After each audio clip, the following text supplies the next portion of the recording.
We are not live. Are we going to say that?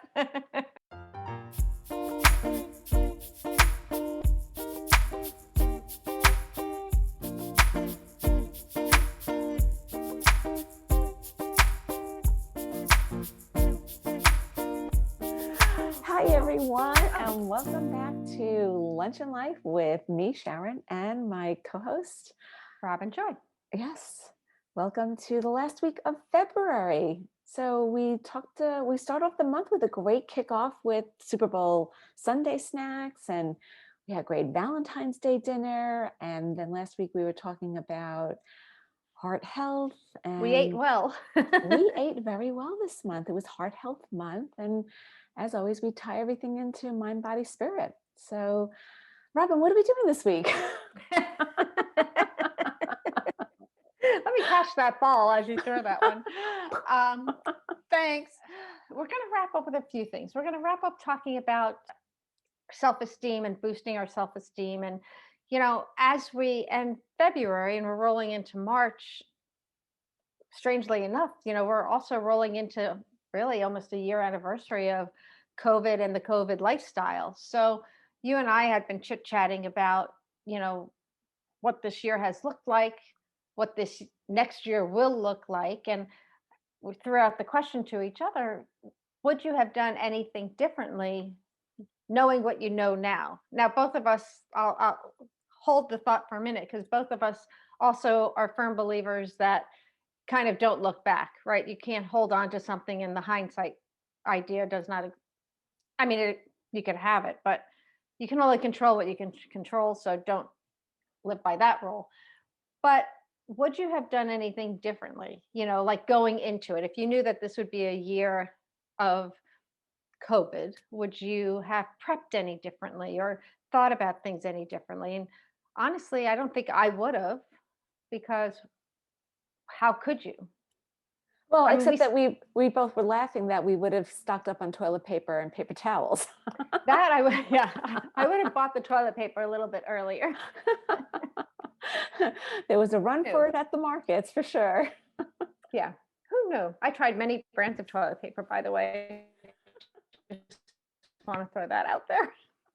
Out of desperation, whatever. But Hey, just kind of how they, huh?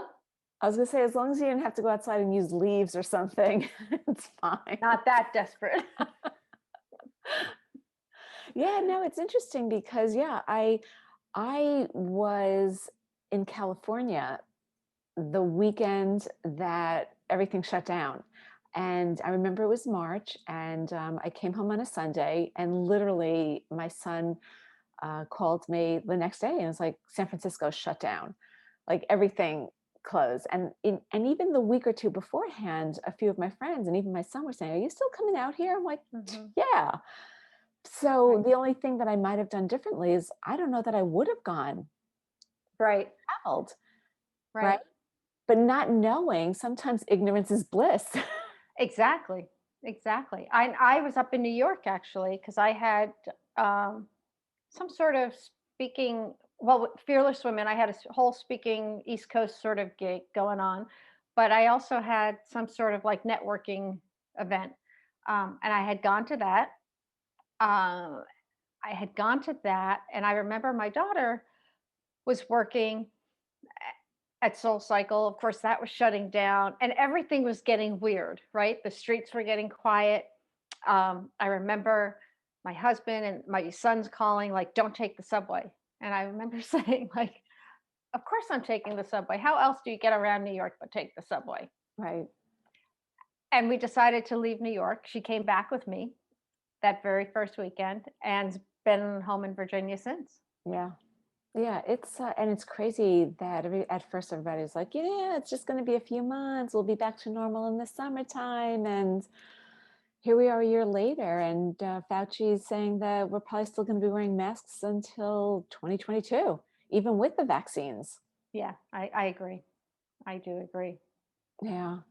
So it's just interesting when you kind of look at that whole big picture and you think about the necessity of taking care of yourself and how to keep your self-esteem up. And just how much bigger life is than just you as a person, and how big society is, and to take care of one another, but how much we don't need that we probably have.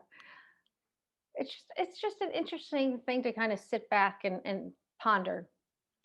Well, it is. I agree with you completely. And also, as you and I have always had conversations about, the idea of confidence and self-esteem and building ourselves up and being lifted when we're with people, because at the end of the day, human connection, we thrive with it. We need it Mhm. to thrive, and that energy can help boost the self-esteem and the confidence. So when you're sitting in front of a computer screen, as we are right now, it can be so easy to get into your head. And all of that you were saying earlier, about not looking back.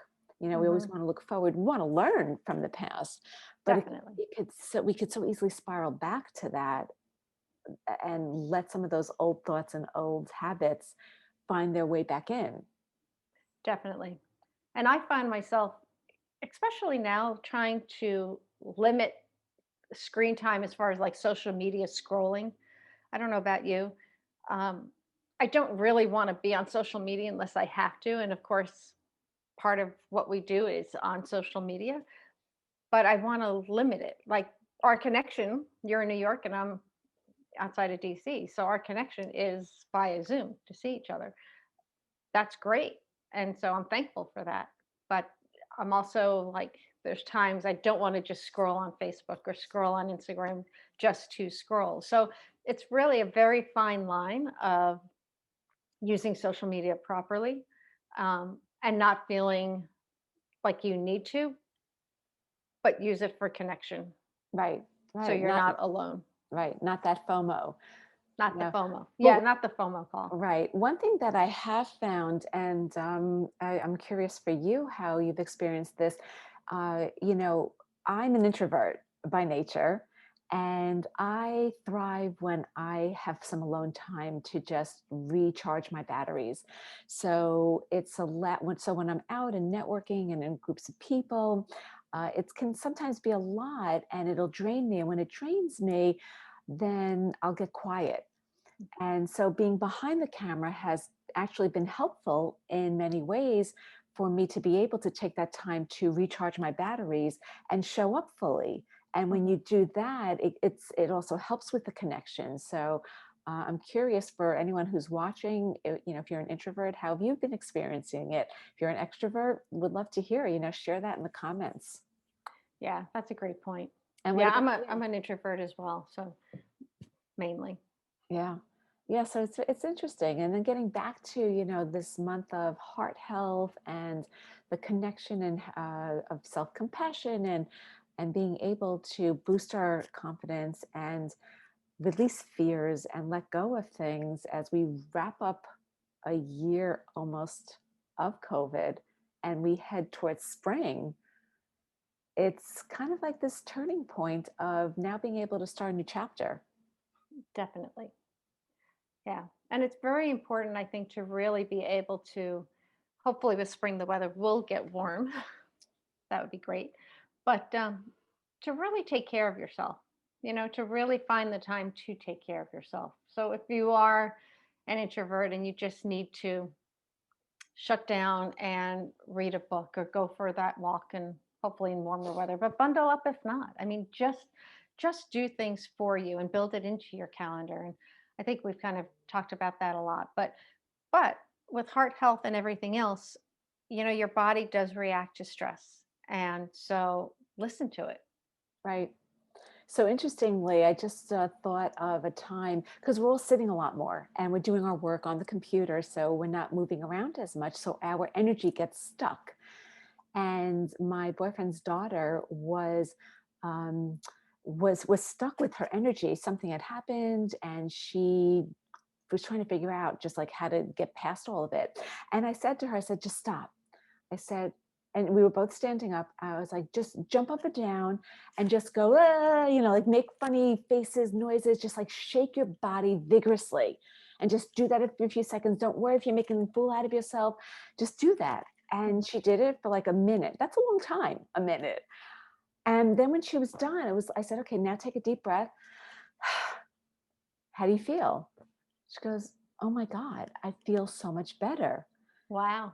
And so, and that affects your heart too, right? Because when all that energy is stagnant, then there's no room for the circulation to happen because everything's just very sludgy and it's very swampy. So if you're feeling that you're in this state, whether it's you can't get outside because you're too busy working all day, and then the next thing Mhm. you know, it's nighttime, or there's just so much stress, get up, like move your body in ways that you don't ordinarily move it, and scream or make funny faces, because that releases energy. And we know that when we can release that energy and circulation flows, it also helps to stimulate the vagus nerve, which then puts us back into the parasympathetic state of that rest Mm, and digest, so that we can calm down those stressors because we're releasing it. that's awesome. That's Yeah. great advice. And I Well, think a thank great you. place to say goodbye to February. Good riddance to February. Good riddance, February. We would like some warmer weather, but good riddance, February. Yeah. And so March, we've got lots of stuff coming up, with it being heading into spring, decluttering, detoxing. Absolutely. Yeah. No, it's mind, body, spirit. So it is. It's a And lot of spring cleaning, as you yeah, would say. yeah, absolutely. So we look forward to seeing everyone next week We'll see you next week, which in will March. be March. It was great unpacking lunch as always. And we see you next week.